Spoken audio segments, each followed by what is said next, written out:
Hey guys, welcome back to my channel. It's your girl, the Brooke Ashley, and today we are here to discuss The Real Housewives of Potomac Season 5, Episode 19. This is it, guys. This is the finale episode that we have all been waiting for. I am beyond ecstatic. I thought this day would never come, okay? This finale episode was a doozy. And that's an understatement to say the least, all right? Like, I made sure to do it up really big for you guys. I got the Dom Perignon right here, all right? Only the best for y'all. But please sit back, relax. We are going to have a fabulous time. I know I already started sipping.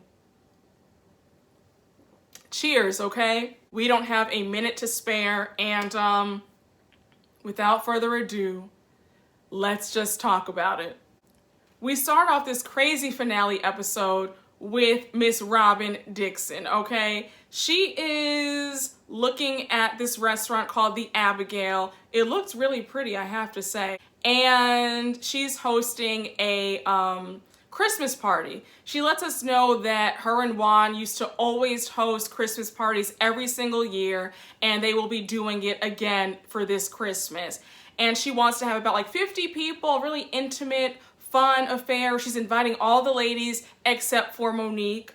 And I said, let's drink to that. Take another sip.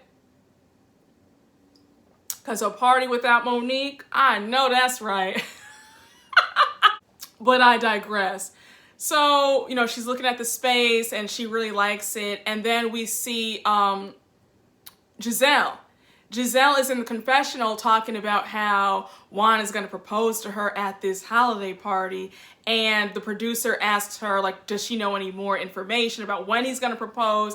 And so she calls up Juan in her confessional. She's like, hey, Juan, like, what's up? They're making small talk. And right when she's going to ask him the most important question of all, that's when Juan's phone decides to lose reception. I said, Juan, your phone did not lose reception. He just hung up on Gizelle. Like, Gizelle, you asking too many questions.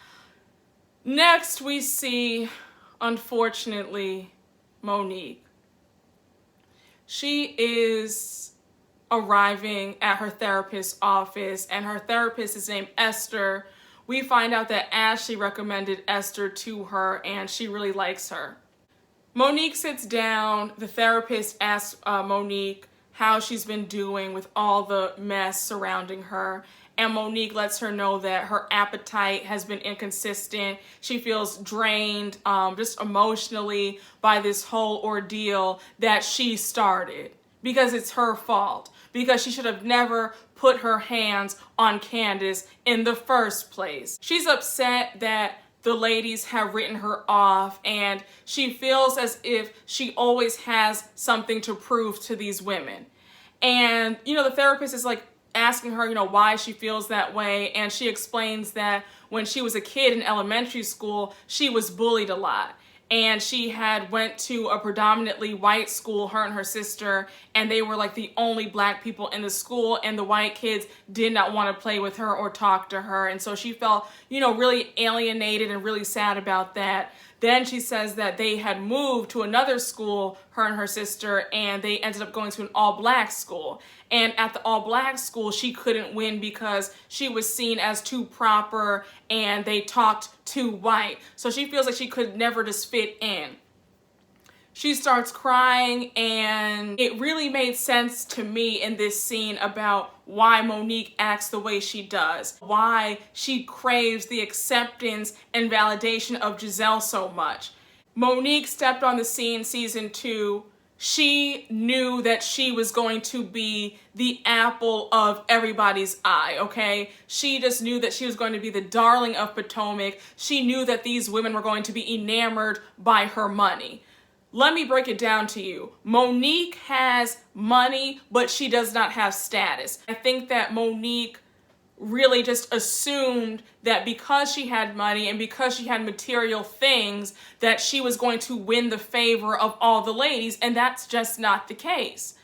Gizelle already isn't a girl's girl, and Gizelle has never presented herself as a nice girl. Okay, we can just keep it real. Seeing how Monique came on the scene, I get the impression that we all got it wrong with the whole Gizelle and Monique dynamic. Maybe Gizelle was never jealous of Monique. Maybe Gizelle saw that Monique was a social climber and a fraud. Hear me out. When I rewatched a few episodes of season 2 a few weeks ago, I sensed immediately that Monique came in with this desperate and very social climber, trying way too hard energy. I think that Gizelle picked up on that energy and was immediately turned off by Monique off rip. Since Gizelle does have a nasty, mean girl attitude, I automatically assumed that it was jealousy. Now, I'm not saying that there isn't a little bit of jealousy with Gizelle and Monique.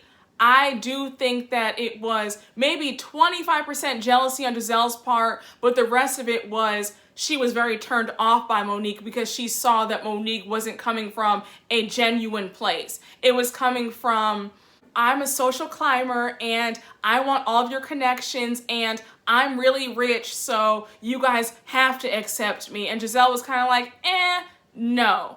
Seeing how Monique was bullied in school, seeing how Monique wasn't one of the cool kids, now she's coming into this circle of women. Now she has money. Now she has what society has said that, you know, you're it, you've made it. Seeing that, I see why she's just so hurt and upset at not being fully accepted by this group of women. I believe that there was some jealousy at play of why she assaulted Candiace because, you know, however annoying you might find Candiace, Gizelle and Robyn did accept her, and Monique can't say the same thing. So that's just my 2 cents. I am nobody's therapist or psychologist, but I am a pretty good reader of people. I have some common sense, and I do know human nature, and yeah, it all made sense to me when Monique was telling her story about why she feels the way she does and this constant need to prove something to people.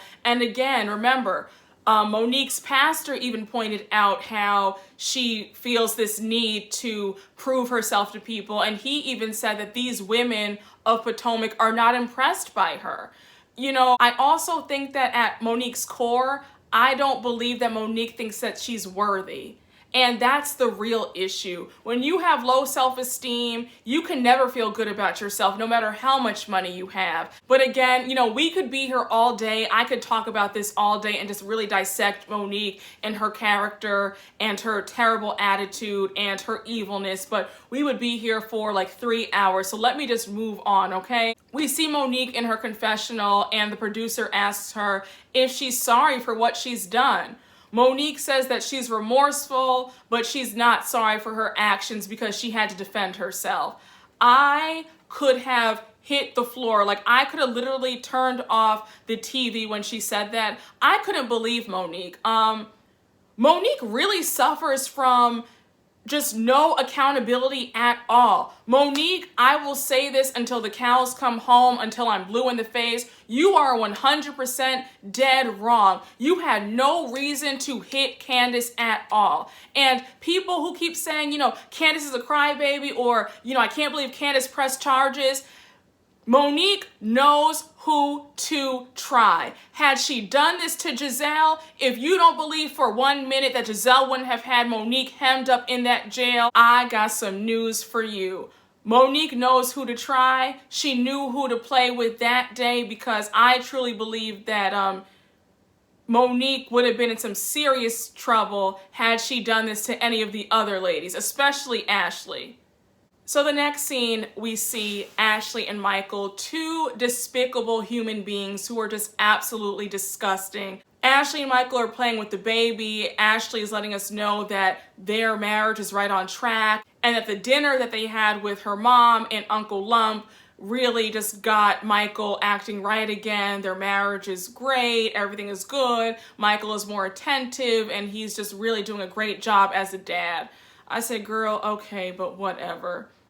So they sit down and talk. Ashley talks about the whole wig shift party. She mentions how Candiace was upset. Ashley's letting us know that Michael can't stand either of them. Well, Michael, the sentiments, remain the same, because I can't stand you, Candiace can't stand you, Chris can't stand you, nobody can stand you. Majority of the viewers cannot stand you because you are just so evil. You're just, calm down, let me bring it back in, let me rein it on in, girl. So then Ashley drops the bomb that Juan is going to propose to Robyn.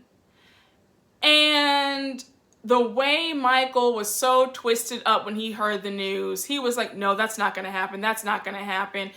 Michael's attitude was just so deranged and just so bizarre. Like, he was legit hurt that Juan is moving to greener pastures with Robyn, the love of his life. I said, Michael, dear, I understand that you're hurt, because I know that you wish that it was you being proposed to by Juan and not Robyn. But let that hurt go, baby. Let that hurt go. Juan don't want you, honey. He wants Robyn. You got Ashley. Let it go. Let it go, beloved. Let it go.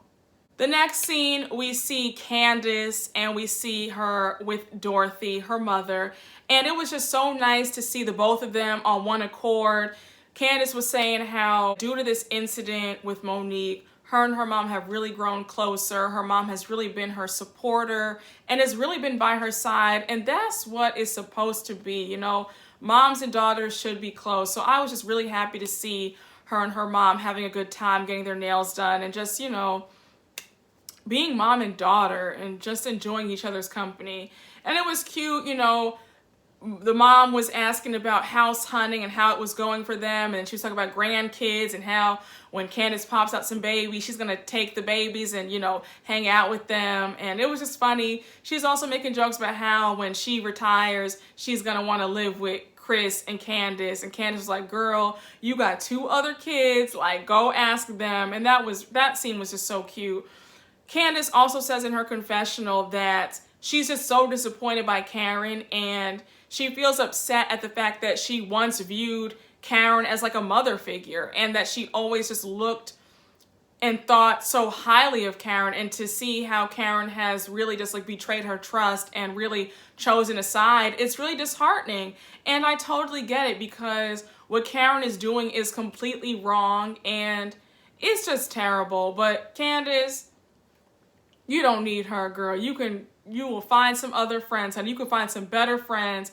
Karen is a friend to herself and herself only. So next we see Karen, speak of the devil, and she is packing for Florida. We find out that she's going to Florida because she is going to be doing HSN, the home shopping network, to sell that tired perfume known as La Dame. And she's excited. Ray's coming in to just, tell her that he's proud of her. He gives her a hug, tells her he's going to miss her.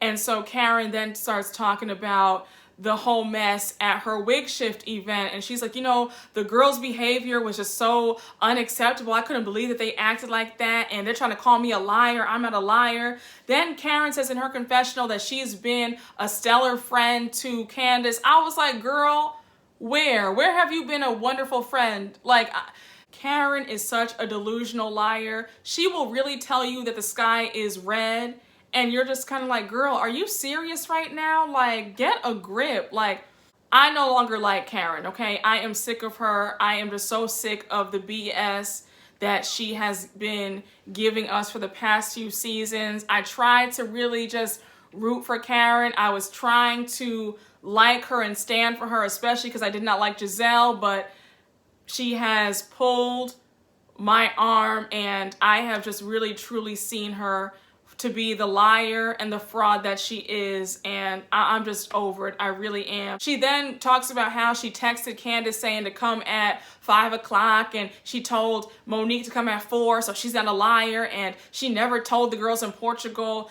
that she wasn't inviting both of them. It's like, girl, you verbatim said in Portugal that you were not inviting Monique. So Karen, just please save it. Next scene, we see Robyn and Juan. They are in therapy. Robyn lets us know that she had always wanted Juan to come to therapy before, but he was not into the idea. But now, since they are trying to rekindle their romance again, he is willing to go to therapy.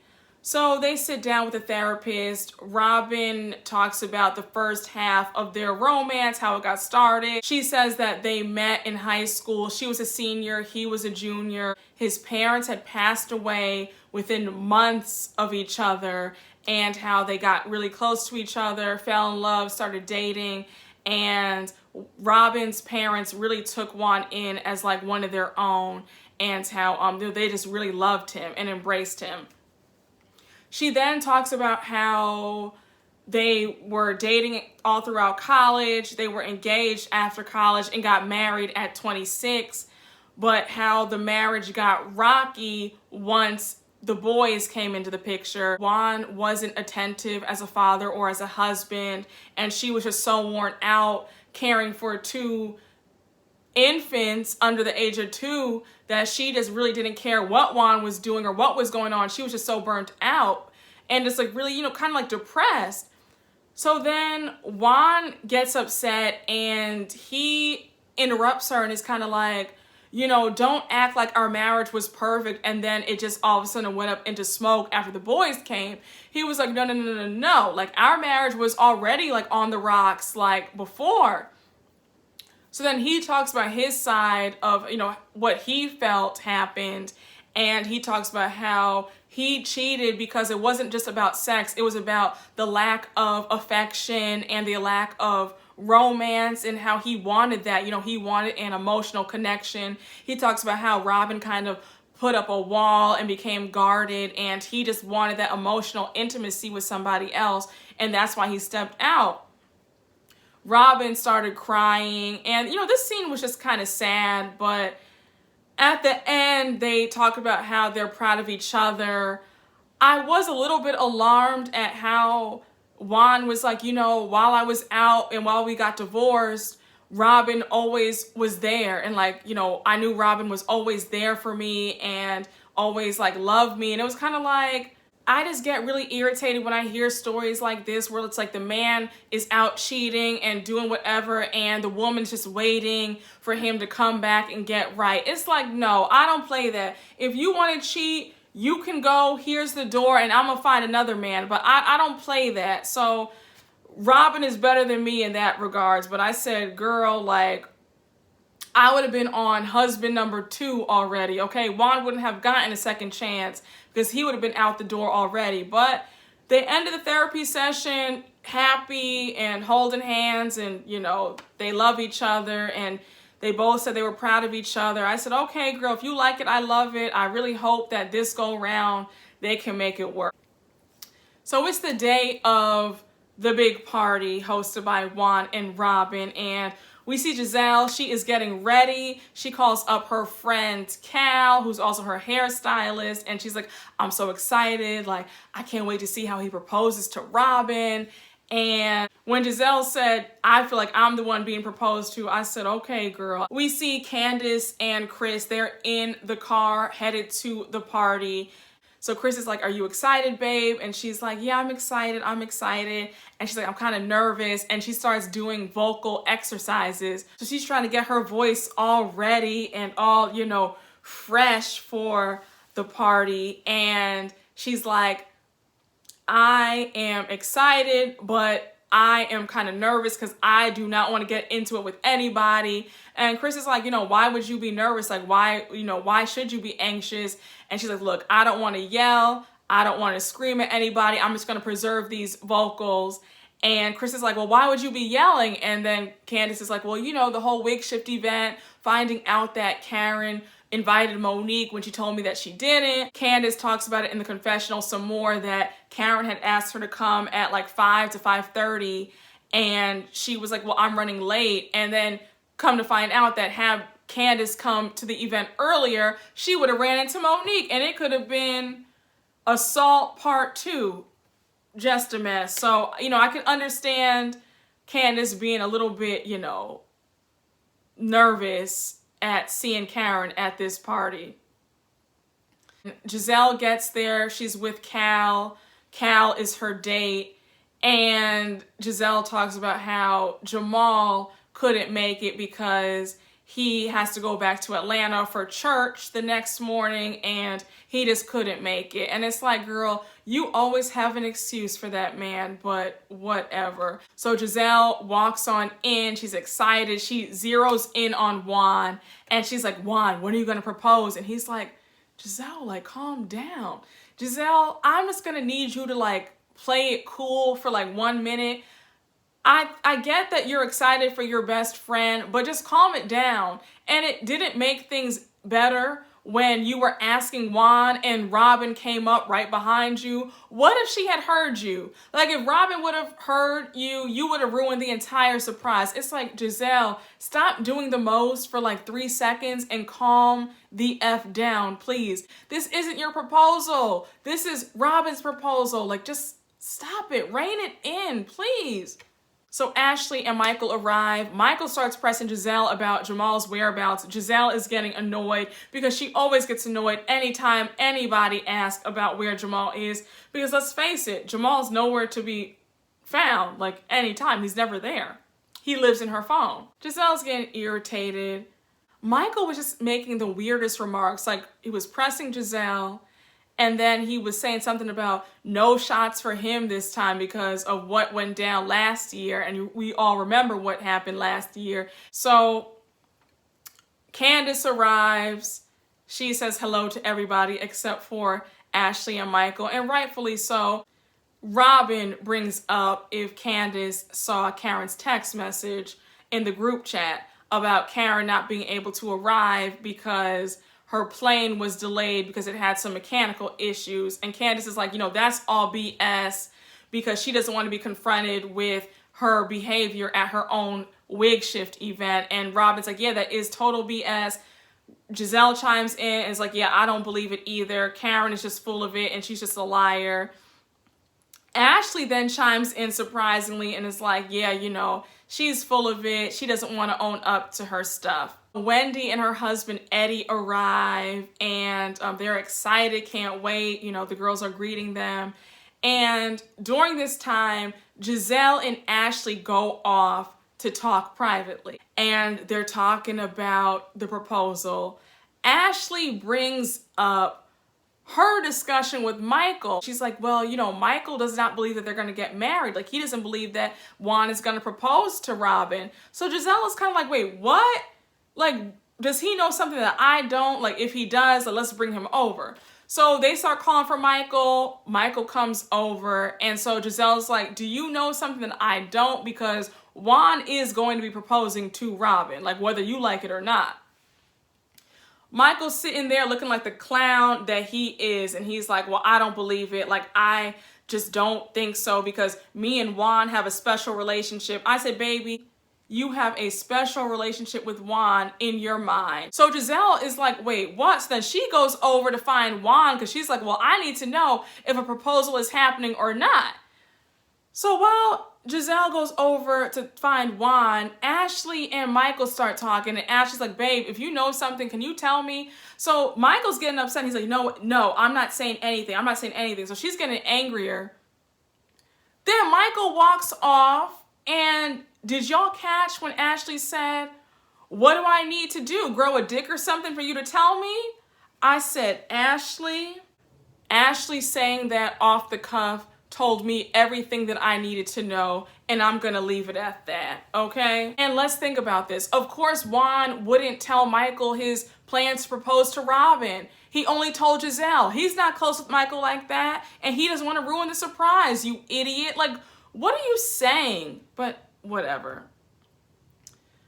Party's going on, and it's time for Candiace to sing her song to the crowd. I felt so bad for Candiace because she was so excited, and then, of course, there were technical difficulties with the mic. The music wasn't playing, so she had to sing the song a cappella. Finally, into the middle of the song, the music started back up, and she was able to sing it really nicely. So she did a really nice job. I said, Candiace, you better go on in the face of adversity. I know that's right. And Ashley and Michael being so smug, I said, Ashley, shut up. You're just jealous that you cannot sing. You're just so jealous of Candiace. It is sick, but whatever. So then Robyn gets on the mic. She's just expressing her gratitude for everybody coming out to the party, and she's happy to see all of her loved ones. So Juan interrupts her, and he's like, I just want to, say a few things for a little bit. So he starts talking about Robyn, talk about, their love and how much he loves her. And you could tell Robyn is gushing, like she is giddy like a schoolgirl. So all of a sudden, Juan drops down on one knee, and it's like, Robyn, I know we didn't get it right the first time, but can we do it a second time? And he drops on his knees and proposes. And Robyn is like beyond just ecstatic. She's over the moon. He puts that beautiful ring on her, and everybody is screaming. They are just so excited for her. Like Candiace is screaming, Wendy is screaming. And did y'all peep how Gizelle was trying to like police the reaction? Like she was like, y'all back up, back up. It was like, Gizelle, stop acting like you're Robyn's like bodyguard. Like the other girls were excited for her. Like stop always trying to make the moment about you. Like Robyn didn't mind that they were getting close to her and like, screaming and really excited. Like Gizelle always has to like do the most, I feel. Gizelle just gives me that vibe that she really hates it when it's not all about her. So she always has to make something about her, like even if it's subtle. So they're all super excited for Robyn. They're all looking at her ring. The ring is stunning. And everybody's congratulating Juan. Michael is just devastated. I mean, Michael was acting like a scorned mistress. He was acting like a jilted lover who had just watched the love of his life propose to somebody else. I mean, I get it. Juan is fine. He's sexy. I get it. And like, I understand that you were hurt, but you're going to have to let that hurt go, Michael, and realize that he just doesn't want you. He wants Robyn. You have Ashley. Be happy with Ashley. Well, you're actually not happy with her because you're always cheating on her. So we see Karen and Ray pulling up to the party. Now, Karen said she wasn't going to be able to make it. But la-di-da, she found the way to make it to Robyn's party. She and Ray show up. They both look so stupid to me. They really did. They show up. They're all letting Karen know that she just missed the proposal. And Karen, of course, has to throw some shade about how she's sad that she missed Robyn's moment because Robyn doesn't get any moments. And I said, but Karen, what do you get? I said, Karen, what moments do you have? Because you hardly have a storyline, and the only reason why we started standing you because we did not like Gizelle. So what moments do you think that you have, sweetie? Like, I just don't get it. Like, Karen doesn't bring anything to the show except an occasional one-liner and an occasional good wig. Other than that, she brings absolutely nothing, but I digress. So now that Karen has arrived, all the ladies go to a booth to sit away from everybody else so that they can just talk amongst themselves. And we all know that when that happens, it's some drama afoot, okay? Because it can never just be a peaceful moment. They get to talking. Charisse was there, by the way, and Charisse got up and was like, I'm out. We know that Charisse and Karen are no longer like friends. They have some friction, but that's another story for another day. Watch seasons 2 and 3. Robyn lets her know off rip that she never believed her story about there being mechanical issues and her not being able to make it due to a plane being delayed or whatever. And Karen starts explaining herself about how her flight was actually at 8 a.m., but she had to fly into Charlotte, and then from Charlotte she flew into DC, and they're just kind of like, okay, girl, save it. And it's like, Karen is a pathological liar, so yeah, I didn't even really believe the story either, because it's like, girl, all the flights that leave out of Florida, you could have found another airline to get home at an earlier time. So yeah, that woman just lies so much is sad.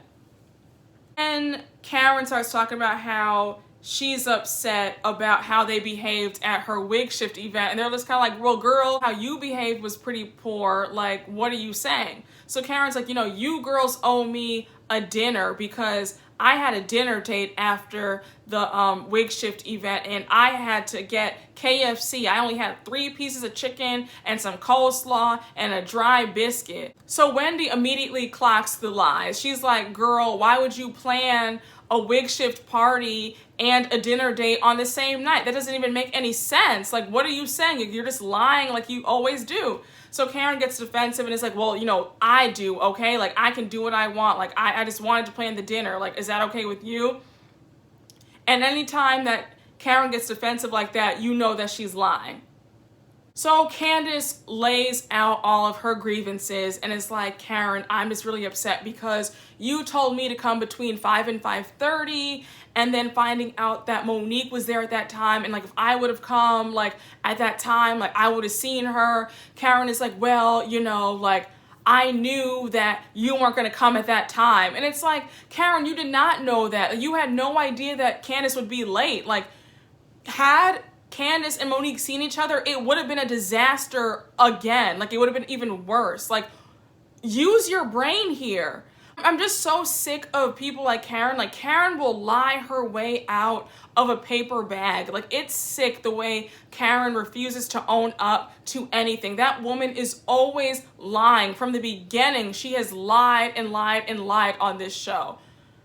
She's delusional. So Candiace is getting upset, and Karen keeps saying that she told them that they were both invited, and everybody's like, Karen, that's a lie. In Portugal, you verbatim said that you were not inviting Monique. So what you're saying is a bold-faced lie. Karen is just refusing to take accountability at the fact that that's what she said in Portugal, and she does not want to own up to it. She keeps saying like, no, it's not what I said. Like, you know, I have no reason to lie. I'm a good friend to both of them. Candiace, I love you to death. I just wish that you would not have started yelling. Like, you had it together. Like, your composure was fabulous until you started yelling. And I completely understand why she just spazzed out and started screaming at Karen. But Candiace, like, knowing that Karen, Monique, and Ashley are waiting for you to fly off the handle and lose control, like, I just really wish that you would have composed yourself just a little bit better. I wish you would not have started yelling. Like, honestly, I would have just walked away if I were you. But I completely understand you, and I'm not faulting you for it because you've been through a lot and you've really dealt with such evilness and such betrayal from people that you thought were your friends. So I completely understand why you started yelling, but I really wish you wouldn't have yelled. So at this time, everybody can hear Candiace yelling at the party, and Michael, being the despicable, awful, evil, vile, disgusting, deranged man that he is, he goes on over to Chris, and he's like, you know, control your wife. She's acting, you know, crazy again. She's yelling again. You need to control her. He's lucky that all Chris did was shove him. Michael is so out of line and just so disgusting and vile. He's truly blessed that all Chris did to him was just shove him. Michael is a disgusting individual. That man is pure evil. Him and Ashley are two demonic, soulless individuals. They are hateful people, and they thrive on mess, chaos, and confusion. They are two sick individuals who belong together. Chris loses his cool and is pissed, pushes Michael. Michael starts making a scene, causing a commotion. He's yelling, saying, hey, you hit me, you hit me, you hit me. Production and a lot of the other people in the party are trying to, you know, split them up, separate them, make sure that they are okay and that a fight doesn't ensue. Michael then starts taunting Chris, and he's like, I'm going to press charges on you. I'm going to sue you. I'm going to sue you. You're going to jail. You're going to jail. Like, just being really evil. Also referencing the fact that Candiace filed charges against Monique. So Candiace goes on over to see what's going on, and she's like, babe, what happened? Chris is letting her know. Ashley goes on over and is like, what happened? So Michael, being the liar that he is, says that Chris hit him. He didn't hit you, he shoved you, you idiot, and you deserved it. He's just such a lowlife. Oh my gosh. So Ashley, being the vile, disgusting instigator that she is, she starts screaming at Candiace and Chris, and she's like, and you say Monique has no self-control? You say Monique has no self-control? Well, look at you. Candiace starts screaming back, and I was just like, this is exactly what Michael and Ashley wanted. Like, so I was so pissed. Michael did that on purpose. He was upset, jealous, and scorned that his crush proposed to somebody else, so he wanted to take his anger out and stir up mess and ruin a good time. That's all that was. Just very sad and very despicable to see this man causing confusion and chaos when it didn't have to be. First of all, Candiace and Karen were going back and forth. Ashley had nothing to do with anything, so there was no reason at all for Michael to go up to Chris and say anything at all. Like, they are just such terrible and soulless individuals. It's sick. I cannot stand them. I can't stress it enough. I really cannot stand them. I loathe those two. They are just despicable people. They're going on and on, just arguing back and forth. They're cursing at each other. Chris is calling Michael all sorts of bitches and, whatever. Michael keeps taunting him, saying, you're going to jail. You're going to jail. I'm pressing charges. It looked like production walked Chris out and Candiace follows behind him. We hear Karen saying that she wants to leave the party. She can't believe that, they're acting like this, and it's just a shame that the group can't get it together and get right.